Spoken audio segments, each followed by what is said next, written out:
کسی گاؤں میں اسلم نامی ایک مزدور رہا کرتا تھا۔ اسے اچانک دل کا دورہ پڑا اور ڈاکٹر نے اسے کام کاج کرنے سے منع کر دیا۔ اب اس کی بیچاری بیوی لوگوں کے گھروں میں برتن دھو دھو کر اور صفائیاں کر کے گھر چلاتی تھی، اس سے اپنے بچوں کا پیٹ پالتی تھی اور شوہر کی دوائیوں کا خرچہ الگ سے اس کے سر پر تھا۔ ایک دن چیک اپ کے لیے وہ اپنے شوہر کو ہسپتال لے گئی تو ڈاکٹر صاحب کہنے لگا کہ آپ کے شوہر کی صحت کے لیے صرف گولیاں کافی نہیں ہیں، آپ کوشش کریں کہ انہیں بہترین خوراک اور پھل فروٹ وغیرہ بھی ضرور کھلائیں۔ مزدور کی بیوی نے دل میں سوچا کہ ادھر گھر کا خرچہ نہیں پورا ہوتا اور میں پھلوں کے پیسے ان کے لیے کہاں سے اکٹھے کر سکوں گی۔ خیر، وقت گزرتا گیا۔ ایک دن جب وہ کام سے واپس لوٹی تو اس کے بیمار شوہر نے اس سے خواہش کی کہ میرا دل آج کر رہا ہے کہ میں سیب کھاؤں، تم ایسا کرو کہ میرے لیے کچھ سیب خرید کر لے آنا۔ اب بیوی بیچاری پریشان ہوئی کہ مہینے کا آخر چل رہا ہے، پچھلے 2 دنوں کا خرچہ بھی میں نے ادھار سے ہی پورا کیا ہے، سیب خریدنے کے پیسے بیچاری اب لائے تو کہاں سے لائے؟ خیر،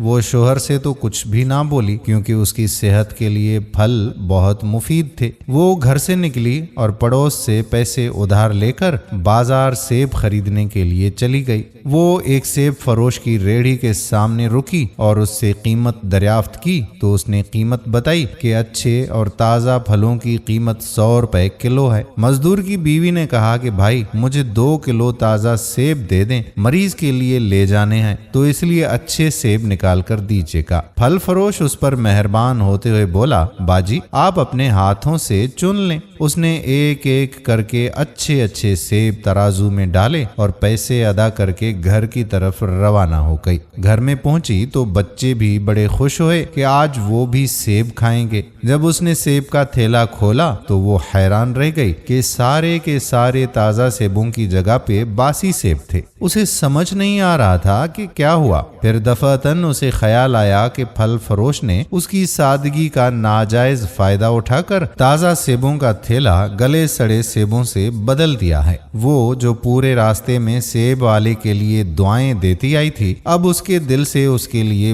بد دعا نکل رہی تھی۔ سیب فروش جب گھر جانے کے لیے اپنا سامان سمیٹنے لگا تو غلطی سے پیسوں سے بھرا ہوا مردانہ پرس اس کے جیب میں ڈالنے کی بجائے اس نے لاشعوری طور پر زمین پر پھینک دیا۔ 200 روپے کی خیانت سے اس کے دن بھر کی کمائی ہی ضائع ہو گئی۔ جب وہ دوبارہ پرس کی تلاش میں وہاں واپس گیا تو اسے دور دور تک اپنا پرس نظر ہی نہ آیا۔ دوستو، جب کوئی شخص دوسرے کے ساتھ خیانت کرتا ہے تو اللہ اس کے خیانت کی سزا اسے اسی وقت ہی دے دیتا ہے، جس طرح اس پھل فروش کے پیسے کھو جانے کی صورت میں اسے ملی۔ بعض اوقات یہ سزا کچھ وقت کے بعد بھی مل سکتی ہے، لیکن یہ یاد رکھیے کہ سزا ہر حال میں ملے گی، کیونکہ جیسی کرنی ویسی ہی بھرنی۔ دوستو، ویڈیو پسند آئی ہو تو اپنے دوستوں کے ساتھ اس ویڈیو کو شیئر ضرور کیجیے گا۔ آنے والی ویڈیو تک اپنے میزبان قادر بخش کلہوڑوں کو اجازت دیجیے۔ اللہ حافظ۔